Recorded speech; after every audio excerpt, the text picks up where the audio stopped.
morning, students. Class 12th Business Studies.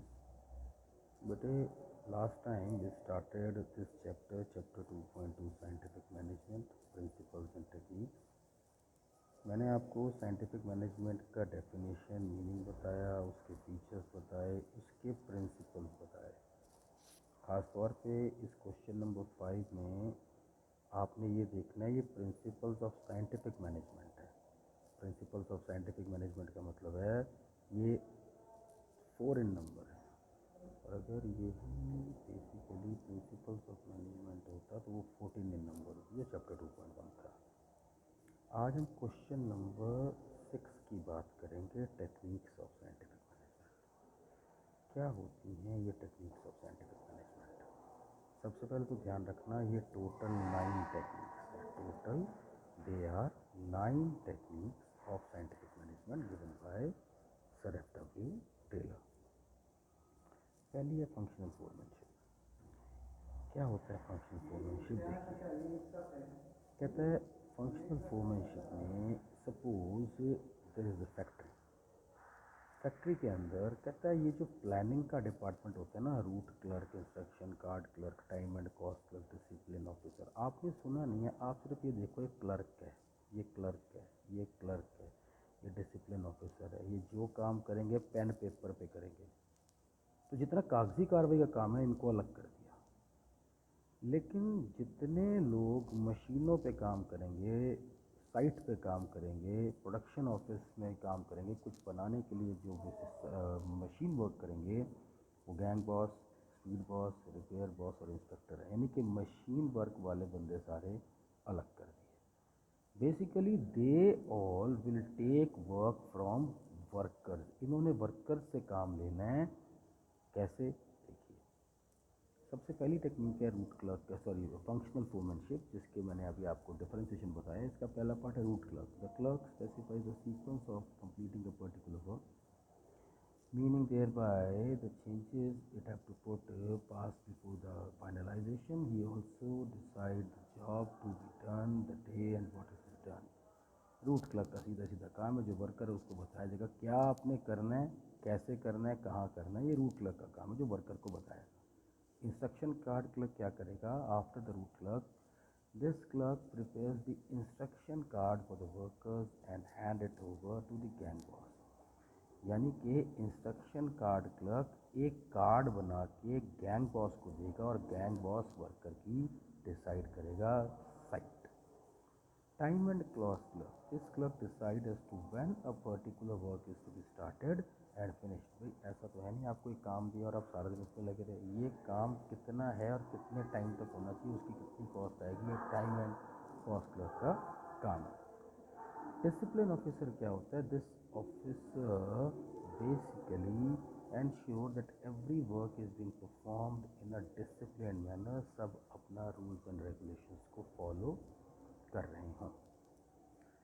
Specialist on off production departments and their function.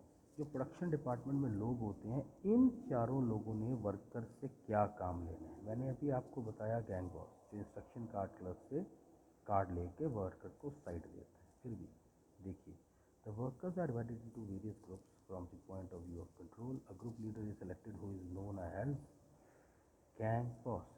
He is expected to ensure that both the workers and the machines are fit. इसका काम ये है कि worker और machine fit enough हैं, otherwise ये उसकी basically take care करवाएगा। स्पीड बॉस क्या होता है? The main function of speed boss is to ensure that all the workers are performing their job at required expected speed. भाई एक काम को इतनी स्पीड पे करना था कि वो 5 बजे तक खत्म होना चाहिए, और तुम उसमें 3 दिन ले रहे हो। ठीक है, तो that is not valid thing. ये चीज़ चेक की जाएगी कितनी स्पीड स्लो है, और उसका सोल्यूशन निकाला जाएगा बाय दिस स्पीड बॉस।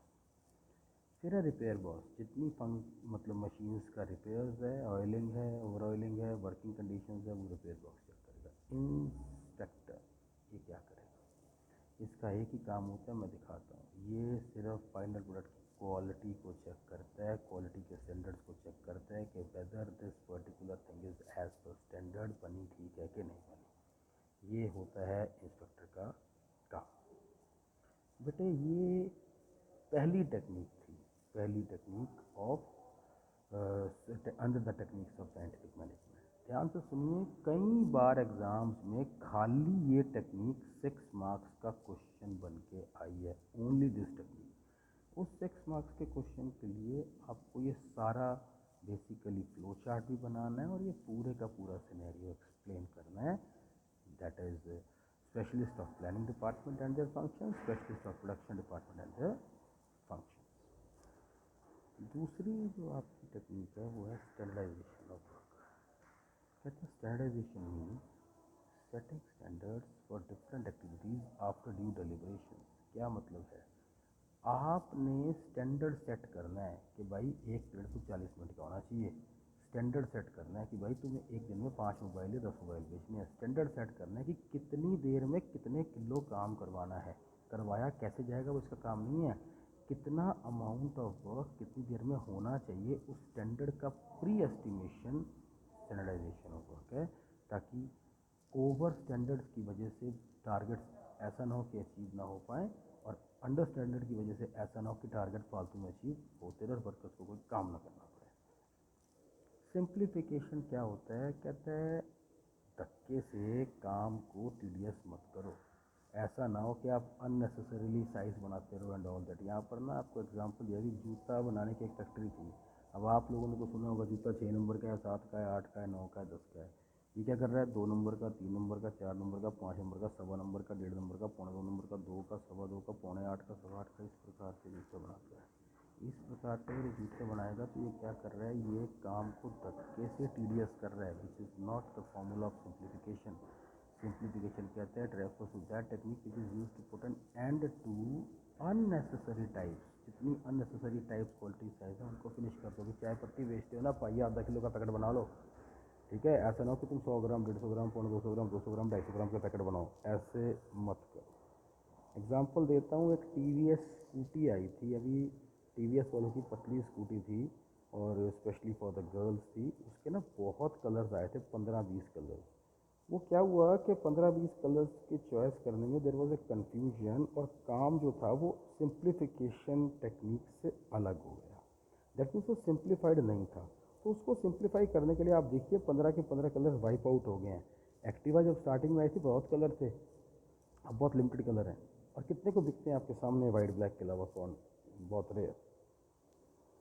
फिर बेटे ये आपकी 3 जो केसेस स्टडी मैंने आपको बताई हैं, well that is your functional foremanship, well then is your standardization of work, well then is your simplification। आज के लेक्चर में ना पहले आप ये 3 टेक्निक्स कर लीजिए, उसके बाद I will continue with rest of the techniques of after detail. Good bye, take care.